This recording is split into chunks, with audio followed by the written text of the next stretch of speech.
व्हिडिओचं नाव असून समजलंच असेल की मी कोणत्या मुद्द्यावर बोलणार आहे. नमस्कार मित्रांनो, तुमच्या सर्वांचं स्वागत आहे आपल्या युट्यूब प्लॅटफॉर्मवर. सध्या जो काही सरकारनं मध्यंतरी जी.आर काढला अरावली पर्वताबद्दल, सध्या खूप जास्त चालू घडामोडीमध्ये हा विषय सुद्धा चर्चेमध्ये आहे. पर्यावरण तज्ज्ञ असतील, राजस्थान, हरियाणा किंवा गुजरातमधले काही समूह आहेत, विद्यार्थी आहेत, ग्रुप्स आहेत, ते एकत्र येत आहेत आणि यासाठी लढतायत. ही एक राज्याचीच नव्हे, लक्षात ठेवायचं की देशाची अत्यंत महत्वाची संपत्ती आहे ती म्हणजे आपल्या अरावली पर्वतरांग. आणि मग या संदर्भात अत्यंत महत्वाचा विषय आहे, जो संवेदनशील आहे. यामध्ये कोणत्याही बाकीच्या घडामोडी न करता एक 15 ते 20 मिनिटांमध्ये नेमकं झाले काय, आगामी काळामध्ये सरकारनं काय केलं पाहिजे. गेल्या 2 दिवसामध्ये भरपूर घडामोडी होत आहेत. केंद्रीय वन मंत्रालयामार्फत मध्यंतरी जो जी.आर आला त्या संदर्भात सुद्धा आपण बोलणार आहोत. आणि यामध्ये सुप्रीम कोर्टनं आपला हात थोडासा पुढे नेलेला आहे. मग याच्यामुळे झाले काय की लोकांच्या पर्यंत काही बातम्या पोहोचतायत. याचं तथ्य काय आहे, अरावली पर्वत वाचवणं गरजेचं खूप जास्त महत्वाचं आहे.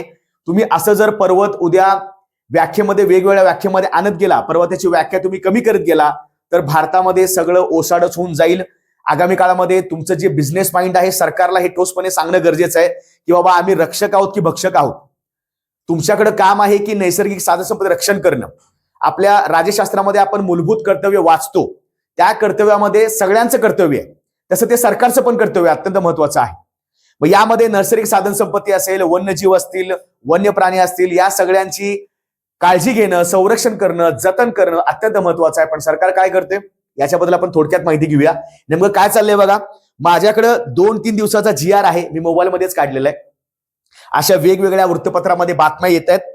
तर जे आपले भूपेंद्र यादव साहेब आहेत, वनमंत्री आहेत, ते स्वतःला वनमंत्री म्हणतात, पण मला असं वाटतं की त्यांनी खूप जास्त अभ्यास करून हे बोलावं. अरावली पर्वतरांगामध्ये कोणत्याही नवीन खाणकामाच्या भाडेपट्ट्यांना पूर्णपणे बंदी घालण्याचे निर्देश केंद्राने राज्यांना दिलेले आहेत. हे फक्त सारवासारवीचं राजकारण आहे. हे मध्यंतरी ह्या 2-3 दिवसापूर्वीच्या बातम्या आहेत बघा. अरावली विषयी सरकारने सारवासारव केलेली आहे, तरी धोका टळलेला नाही.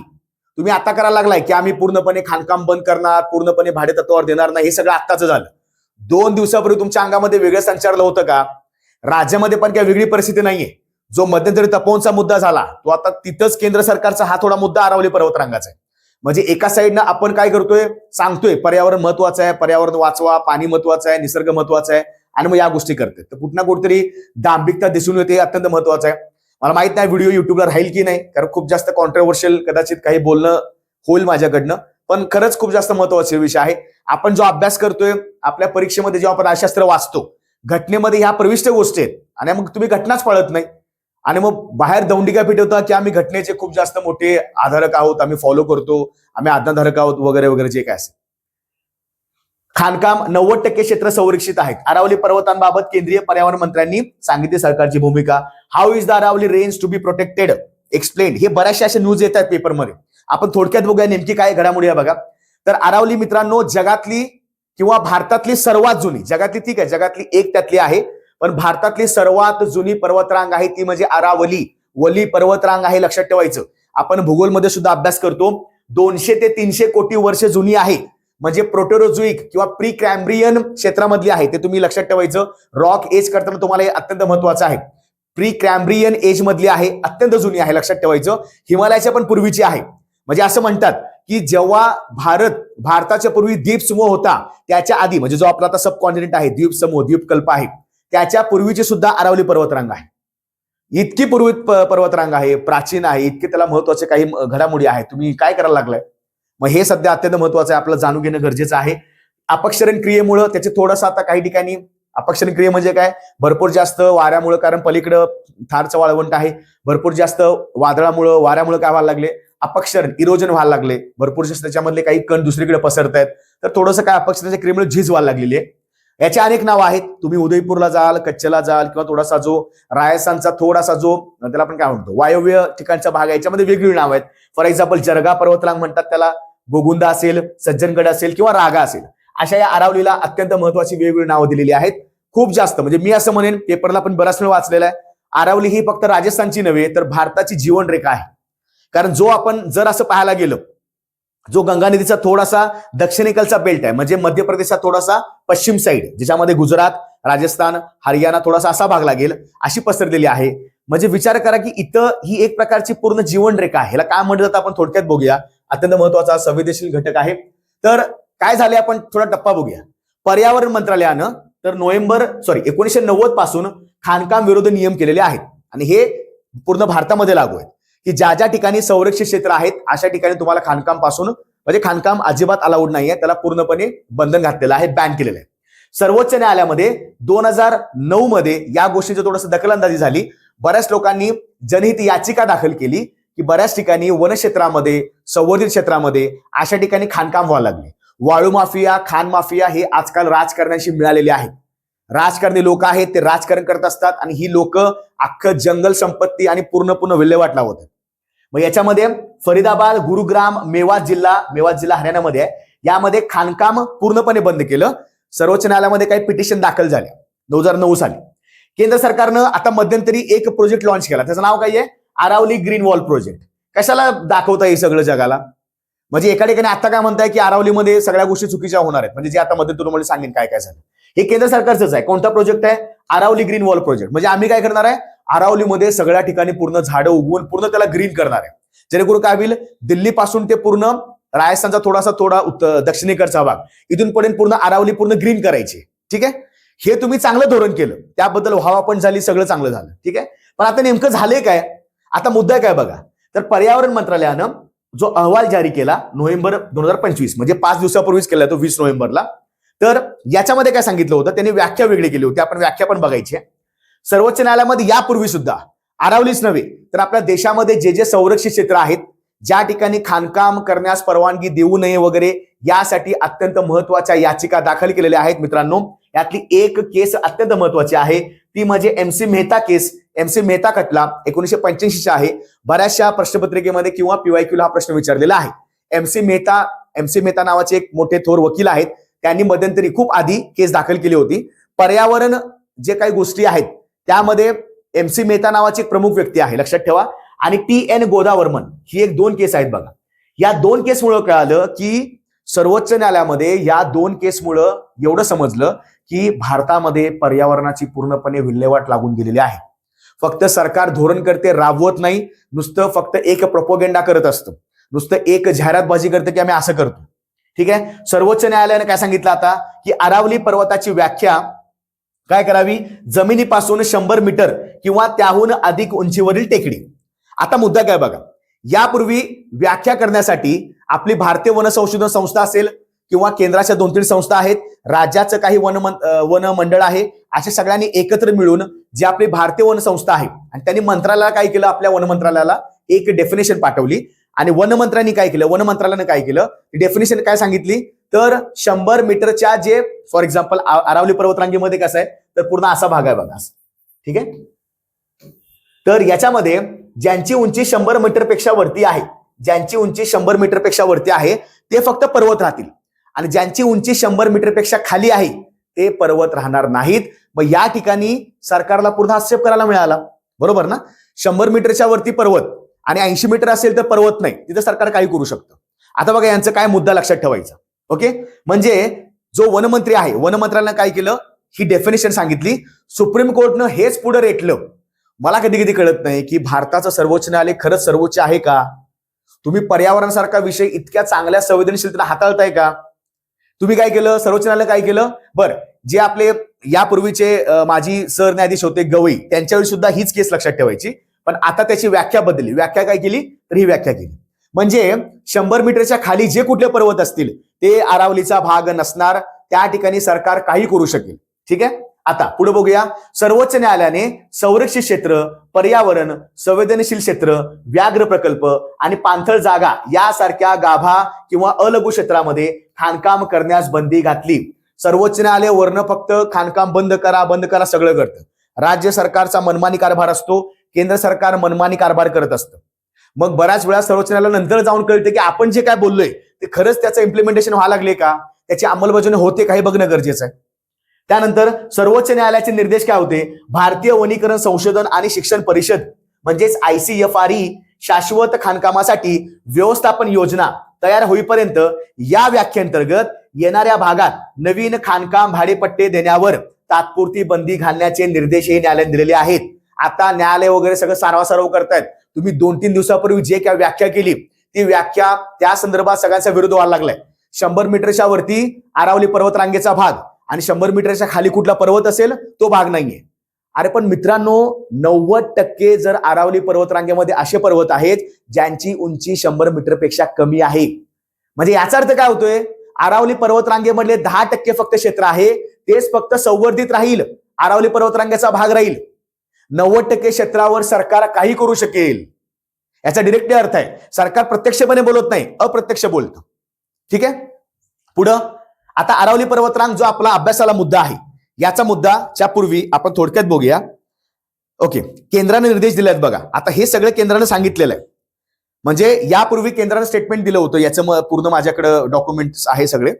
केंद्राने काय सांगितलंय बघा, की केंद्र सरकार वाळवंटीकरण रोखणे, जैवविविधतेचे संवर्धन करणे, जलसाठ्याचे पुनर्भरण करणे आणि या प्रदेशासाठी पर्यावरणीय सेवा प्रदान करण्यासाठी ही सगळी अरावली संस्थेची आम्ही देखरेख करत आहोत. निव्वळ थाप आहे, काही करत नाहीयेत. फक्त लक्षात ठेवायचं, आगामी काळामध्ये आता जे काही गोष्टी होत आहेत, आपल्या समोर जे काय घडते, म्हणजे आता लिटरली सांगतो, राजस्थानमध्ये खूप मोठं आंदोलन चालू आहे. कारण ती लोक, जसं की मध्ये याच्यापूर्वी सुद्धा बऱ्याच ठिकाणी आपापल्या राज्यामध्ये आंदोलन चालू होते. याला तपोवन काय अपवाद नाहीये. नाशिक भागामध्ये तपोवनचं जे काय झालं, नाशिकच्या लोकांनी आंदोलन चालू केले. त्या लोकांना निसर्ग पर्यावरण अत्यंत महत्वाचं आहे. आपण आता आलोय, अरावली पर्वतरांग आपल्यापेक्षा करोडो वर्षापूर्वीचे. मग तुम्ही सरसकट काय करायला लागलाय, की 90% क्षेत्रावर आमचा अधिकार आहे, आम्ही खाणकामाला परवानगी देऊन टाकू. असं कसं होईल? ठीक आहे. बरं, याचे तोटे वगैरे काय आपण सगळं बघूया. आता अरावली पर्वतरांग आपला अभ्यासाचा भाग आहे, आपण थोडक्यात बघूया नेमकं काय आहे बघा. अरावली पर्वतरांग किंवा अरावली टेकड्या ही उत्तर पश्चिम, म्हणजे लक्षात ठेवायचं, जर आपण भारताचा मॅप बघितला तर तो पूर्ण अरावली रांग अशी उत्तर पश्चिम आहे बघा. ठीक आहे, उत्तर आणि पश्चिम म्हणजे असा पूर्ण भाग आहे तो. ओके, लक्षात ठेवायचं. भारतात स्थित एक पर्वतरांग आहे जी जगातील सर्वात जुन्या पर्वतरांगापैकी एक आहे आणि भारतातली सर्वात जुनी पर्वतरांग आहे. कोणती? तर अरावली पर्वतरांग. हे नैऋत्य दिशेने अंदाजे, जर दिशा पाहिली आपण तर अंदाजे 670 किलोमीटर. अगेन कुणी 650 सांगितले. आता पर्वतरांग मोजायला कुणी जात नाही, पण एक टेंटेटिव्ह लक्षात ठेवायचं, 650 किलोमीटर याचं पूर्ण एक लांबी आहे, लक्षात ठेवायचं. दिल्ली जवळून सुरू होते, दक्षिण हरियाणा म्हणजे बघा दिल्लीचा भाग आहे, हरियाणाचा भाग आहे, राजस्थानचा भाग आहे आणि अहमदाबाद गुजरातमध्ये संपते, म्हणजे गुजरातचा पण भाग आहे. लक्षात ठेवायचं, दिल्ली, हरियाणा, राजस्थान, गुजरात. राजस्थानचा जास्तीत जास्त सगळ्यात मोठा भाग आहे. ठीक आहे. त्यानंतर अरावली ही पूर्व राजस्थानच्या मैदानी प्रदेश आणि पठारापासून थारच्या वाळवंटाला वेगळे करणारी धार म्हणून ओळखली जाते किंवा काम करते. म्हणजे काय, तर थोडासा आपण असं बघितलं, हे पूर्ण अरावली पर्वतरांग आहे, या साईडला पूर्ण थारचं मरुस्थल आहे. ठीक आहे, आणि इकडे राजस्थानची पूर्ण मैदानी पूर्ण प्रदेश आहे. त्याच्याबरोबर मध्ये काय आहे, अरावली पर्वतरांग आहे. ही पर्वतरांग राजस्थानला प्रभावीपणे 2 भागामध्ये विभागले, आग्नेय प्रदेश आणि वायव्य प्रदेश, जो मोठ्या प्रमाणात वाळूच्या ढिगाऱ्यांनी व्यापलेला आहे. कारण का, पलीकडच थारचं मरुस्थळ आहे, त्याच्या खाली पूर्ण कच्छ वाळवंट लागतं, गुजरात साईडचा भाग. या पर्वतरांगेत 6 मैल ते 60 मैल रुंदीच्या आणि 1000 ते 3000 फूट उंचीच्या कड्यांची आणि शिखरांची मालिका आहे. म्हणजे लक्षात ठेवायचं, 1000 आणि 3000 फूट म्हणजे ऍव्हरेज जर पाहायला गेलं तर ही रेंज आहे. पण लक्षात ठेवायचं, सरकारचा नियम काय आहे, पर्यावरण मंत्रालयाने काय सांगितलं होतं सुप्रीम कोर्टला, किंवा सुप्रीम कोर्टने आदेश काय दिले होते, 100 मीटरच्या वरती जेवढे पर्वत आहेत तेच अरावली पर्वताचा भाग असतील, बाकी 100 मीटरच्या खालचे पर्वत असतील ते भाग नसणार आहेत. ठीक आहे, ही व्याख्या फक्त लक्षात ठेवा. अरावली पर्वतरांगेतील सर्वात उंच बिंदू कोणता आहे, तर गुरु शिखर आहे, जो अर्बुदा पर्वतावर 5650 फूट उंचीवर आहे. आपण नंतर सुद्धा याच्या मॅप मध्ये बघूया. हे अरावली पर्वतरांगेतील एक लोकप्रिय हिल स्टेशन सुद्धा आहे. आणि माउंट आबू पासून, माउंट आबू अत्यंत महत्वाचं ठिकाण आहे बघा. राजस्थान म्हणले की लक्षात ठेवायचं, दिलवाडा टेम्पल जैन मंदिर आहे आणि माउंट आबू अत्यंत महत्वाचे प्रेक्षणीय स्थळ आहे. ठीक आहे, 15 किलोमीटर अंतरावर आहे. ते 2 भागात विभागलेले आहे. सांबर सिरोही पर्वतरांग उंच आणि गुरु शिखर सह, आणि सांबर खेत्री पर्वतरांग ज्यामध्ये 3 विभक्त कडा आहेत. फक्त आपला महत्वाचा पॉईंट कोणता आहे, अरावली पर्वतरांग दिल्लीपासून, दिल्ली ते पूर्ण राजस्थानचा एरिया पकडा, थोडा गुजरातचा भाग लक्षात ठेवायचा, 650 किलोमीटर आहे. हे फक्त लक्षात ठेवा, जे आपल्या परीक्षेला महत्वाचं आहे बघा. अगेन महत्वाचं काय आहे, अरावली पर्वतरांगा तांबे, जस्त, शिसे आणि संगमरवरी सारख्या खनिजांनी समृद्ध आहे. म्हणजे या ठिकाणी खूप जास्त खनिज संपदा आढळते. राजस्थानच्या भागामध्ये संगमरवर अत्यंत महत्वाचा आहे बघा. ही ठीक आहे, अरावली पर्वतरांगेतील सर्वात उंच शिखर गुरु शिखर आहे, जे राजस्थान मधील माउंट आबू येथे आहे. 1722 मीटर म्हणजे एवढं फूट ते उंचीचं आहे. आता बघा, इथे तुम्ही मुद्दा बघू शकता, ही पूर्ण अरावली रांग आहे. ठीक आहे. गुजरातचा थोडासा इकडचा भाग म्हणजे उत्तरेकडचा भाग लक्षात ठेवायचा. पण दिल्लीचा पूर्ण दक्षिणेचा भाग या ठिकाणी पूर्ण हरियाणा झालं, इकडे पूर्ण राजस्थान झालं, हा राजस्थानचा पूर्ण भाग, इकडे पूर्ण हे वाळवंट रिजन झाला, इकडे जैसलमेर लागतं, या साईडला मैदानी प्रदेश. आता हा मैदानी प्रदेश कोणता आहे? इकडे पूर्ण गंगेचा वगैरे बेल्ट लागतो, ठीक आहे. त्याच्या खाली यमुना वगैरे पण आहे इकडनं येणारी, पण या साईडला चंबळ, सीन वगैरे या नद्या लागतात. आणि ही पूर्ण असं ही रेंज आहे बघा या प्रकारे. आता अरावली पर्वतरांग आहे, यामधनं काही नद्या सुद्धा उगम पावतात. म्हणजे मला सांगा की गेल्या 5 दिवसामध्ये जे काय केंद्र सरकारनं केलं ते कुणाला पटतंय का? तुम्ही डिरेक्टली आता पर्वत नष्ट करा चाललाय, तुमचं खाणकाम करायचंय, तुम्हाला विकास दाखवायचा आहे की विकसित भारत. अरे पण पर्वतरांग मोडून तोडून तुम्ही विकास करू शकणार आहे का? बरं, तिथल्या संरक्षित क्षेत्राचं काय झालं? तिथल्या वनसंपत्तीचं काय झालं? तिकडल्या खनिज संपत्तीचं काय आहे? तिथल्या लोकांचं काय, जे आदिवासी किंवा त्या भागामध्ये लोक असतील, याचं काहीच पडलेलं नाहीये. कुठल्या प्रकारचं तुम्ही शिस्तप्रिय काही गोष्ट करत नाहीत, वाटलं आणि करून टाकलं, ठीक आहे. आता फक्त सराव चालू आहे बघा, तुम्ही वाचलं पण असेल पेपरला, आजकाल बऱ्याचशा गोष्टी येत आहेत, ठीक आहे. आता मुद्दा असा आहे की अरावली नष्ट झालीच, होऊ नये हे 100% बरोबर आहे की व्हायलाच नाही पाहिजे. पण केंद्र सरकार याच्यावर खूप जास्त मोठ्या गोष्टी करते. आता दुसरं काहीतरी मन वळवतील, दुसरीच बातमी आणतील, जेणेकरून लोकांचं डायव्हर्जन व्हावं. पण जर अरावली पर्वत नष्ट झाल्यास त्याचा काय परिणाम होणार आहे बघा. म्हणजे हे तर मी 7 काढलेले आहेत, 100 परिणाम वेगळे होऊ शकतात. अत्यंत महत्वाचे कुठले आहेत? तर वाळवंट विस्तार आहे. तुम्ही जर पाहायला गेलं तर या पूर्ण अरावली पर्वत रांगेमध्ये जी 750 आहे, या ठिकाणी नद्या उगम पावतात काही, बरोबर, काही नद्या इकडे उगम पावतात. इकडे मध्यभागी बरोबर काही आहे, गुरु शिखर नावाचं 1722 मीटरचं काही उंच शिखर आहे, लक्षात ठेवायचं. माउंट अबोला जे आहे जवळ आहे त्याच्यानंतर इकडनं दक्षिण दिल्ली म्हणजे हरियाणा दक्षिण दिल्लीचा एरिया, आणि इकडे थोडासा गुजरातचा भाग, इकडे पूर्ण कच्चं वाळवंट आहे. मला सांगा, तुम्ही जर हे पूर्ण नष्ट केलं तर याच्या पलीकडे पूर्ण वाळवंट आहे, मग ऑटोमॅटिकली काय होईल बघा. जेव्हा पूर्ण पर्वतरांग असते ती पूर्ण वाळवंटाचं पूर्ण जे काही वादळे किंवा जे काही वारा असतात ते पूर्ण तटवून ठेवतात, ते पूर्ण अडवून ठेवतात ना या ठिकाणी, बरोबर. जर समजा हेच पूर्ण नष्ट झालं, अरे इकडचं सगळे राज्य यामुळे ग्रस्त होतील, वाळवंटाचा विस्तार होऊन जाईल की नाही, कारण का हे वाळवंट इकडे पसरणार आहे, बरोबर. वाळवंटाचा विस्तार होणार. लू वारे, उत्तर भारतामध्ये जे उष्ण वारे वाहतात त्यांना आपण लू वारे म्हणतो, लू वारे जास्त प्रमाणात होतील, त्यामुळे वादळे येणार आहेत. याचा अर्थ वाऱ्यांचं टेम्परेचर वाढेल, खूप जास्त हीट वेव्हज होतील, तापमानाची क्रिया वाढेल, लक्षात ठेवायचं. नदी नष्ट होऊन जातील, जलस्रोत कमी होऊन जातील. तुम्ही पर्वतच काढून टाकले इथले, तर या ठिकाणी नद्या उगम पावतात, तुम्ही ते पण कॅप्चर करणार. ते सगळंच पूर्ण हे झालं, बरखास्त झालं, नष्ट झालं. भूजल पुनर्भरण नाही, नदीच नसेल, ज्या ठिकाणी नद्या नाही तिथं हे भूजल कसं होणार? तिथं ग्राउंड वॉटर रिचार्ज होणार आहे का? जमिनीमध्ये पाणी शिरणार आहे का? काहीच नाही होणार आहे. त्यानंतर वन्यजीव कमी होतील, अत्यंत महत्वाचं आहे. जैवविविधता पूर्णपणे नष्ट होऊन जाईल. जर राजस्थानचा भाग बघितला मित्रांनो, तर राजस्थानमध्ये लक्षात ठेवायचं तर सरिस्का नावाचं व्याघ्र प्रकल्प आहे, आणि सरिस्का नावाचा एक मोठा वन्यजीव संवर्धन एरिया पण आहे. तो बरोबर अरावलीच्या पूर्ण संवर्धित क्षेत्रामध्ये येतो. जर तुम्ही अरावली पूर्णपणे नष्ट करून टाकली तर याचा सगळ्यात जास्त जैवविविधतेवर परिणाम पडणार आहे. आपण जगामध्ये फक्त दौंडी पिटवायला लागलो की जैवविविधतेनं भारत नटलेला आहे वगैरे वगैरे, हे काय चाललंय, ठीक आहे. मान्सून नष्ट होऊन जाईल जर विभाजकच नसेल. इकडे येणारे जे वारे आहेत, वारे ते तुमचा पर्वतरांग नसलं, तुमचे वारे तिथे थांबतील का?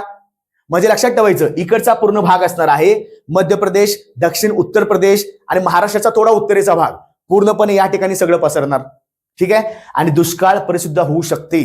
ऑलरेडीच राजस्थानमध्ये काही काही ठिकाणी हे प्रॉब्लेम्स असतात. पण जर उद्या अरावली नष्ट झाले तर 1 नाही 7 नाही अशा 100 परिणामकारक गोष्टी होणार आहेत. सरकारचं काय चाललंय त्यांनाच माहितीये, पण अरावली सगळ्यांनी मिळून वाचवली पाहिजे. जेवढ्या सध्या कॅम्पेन्स होत आहेत ऑनलाईन, इंस्टाग्रामवर जे कॅम्पेन्स होत आहेत, आपलं काम आहे की आपल्याकडनं सगळ्यांनी पेटिशन दाखल करा. जिथं वोटिंग करता येईल तिथं हे लक्षात ठेवायचं की आपल्याला अरावली वाचवणं गरजेचं आहे. उद्या आजचा विषय चाललाय अरावली, उद्या हे सगळं महाराष्ट्रामध्ये तपोवनपेक्षा वेगळ्या एक प्रकारामध्ये होऊन जाईल. उद्या महाराष्ट्रामध्ये सह्याद्रीकडे येतील, बरोबर. कुठल्याही सरकारला माझा निषेध नाहीये, फक्त एवढं लक्षात ठेवायचं, ज्या ठिकाणी सरकार काम करते, ज्या ठिकाणी सुप्रीम कोर्ट यायला लागले, तुम्ही जरा तुमचा मेंदू थाळ्यावर आहे का बघा. तुम्ही खरंच त्या गुणवत्तेनं नीतिमत्तेनं काम करताय का? तुम्ही संवेदनशील आहात का? फक्त संविधानामध्ये संवेदनशील असते का? फक्त संविधान वाचलं म्हणजे झालं का? संविधानाचा एक गाभा जो आहे, कोर प्रिन्सिपल, ते लक्षात आलं पाहिजेत. यासाठी केंद्र सरकारनं पुन्हा विचार करणं गरजेचं आहे. आता जे काय चाललंय ते सारव चाललंय. आधी काय म्हणले, व्याख्या काय केली तर 100 मीटरपेक्षा वरती असतील ते पर्वताचे भाग, आणि बाकी जे असतील लहान लहान ते तिथं आमचा स्वतःचा भाग. आणि मला सांगा, पूर्ण आरावली पर्वत रांगेमध्ये फक्त 10% जे शिखर आहेत, पर्वत आहेत, तेच फक्त 100 मीटरच्या वरती आहेत. 90% पर्वत 100 मीटरच्या खाली आहेत. मग तुम्ही 90% पूर्णपणे नष्ट करून टाकाल ना, मग उरलं काय मग? ठीक आहे, म्हणून थोडासा विषय घेऊ वाटला. आपल्या परीक्षेनुसार सुद्धा अत्यंत महत्वाचा आहे, किंवा बऱ्याचशा वेळा जे मुलाखतीचे प्रश्न असतात त्यामध्ये असले प्रश्न विचारले जातात. एक पर्यावरणाचा भाग म्हणून, निसर्गाचा भाग म्हणून सगळ्यांनी जतन करणं गरजेचं आहे. तुम्ही करणार काय तिथे उद्या? खाणकामच करणार आहे. एखाद्या बिझनेसमॅनला पकडणार, चला खाणी काढा, खाण्याचं हे म्हणजे खाणकाम करा आणि आम्हाला पण शेअर्स द्या. काय करायची गरज आहे? तुमच्याकडे एरिया कमी आहे का? अजून भरपूर आपल्याकडे गव्हर्नमेंटची जमीन, तिकडे करू शकता. इकडेच काय चाललंय तुमचं? ठीक आहे, तर अशा गोष्टी होता कामा नयेत. निसर्ग हा सगळ्यांचा आहे, कुठल्या एका केंद्र सरकारचा आणि वन मंत्र्याचा नाहीये. हे मुद्दाम सांगणं गरजेचं आहे. हा जगातील सगळ्या लोकांचा आहे. आणि भारत, राजस्थान, त्याचबरोबर राजस्थानच्या आसपासची जी लोक आहेत, पुढाकार राजस्थान घेतलेलाच आहे, पण हरियाणा असेल, गुजरात असेल, राजस्थान असेल, या लोकांसोबत आपण सुद्धा जोडलेलो आहोत. ठीक आहे, आपण निसर्गाचा भाग आहोत. त्यांचा सन्मान करणं, जतन करणं आपलं काम असणार आहे. ठीक आहे, आजचा व्हिडिओ कसा वाटला? थोडा वेगळ्या प्रकारचा होता, पण हे तुम्हाला कळणं अपेक्षित आहे, गरज आहे. भविष्यामध्ये या प्रकारच्या गोष्टी होत राहतील, त्यामुळं आपण आवाज उठवणं गरजेचं आहे. ठीक आहे मित्रांनो, आवडल्यास नक्की लाईक करा, शेअर करा, आणि जे विद्यार्थी नवीन आहेत सबस्क्राईब करून ठेवा चॅनेलला. ठीक आहे, चला, जय हिंद.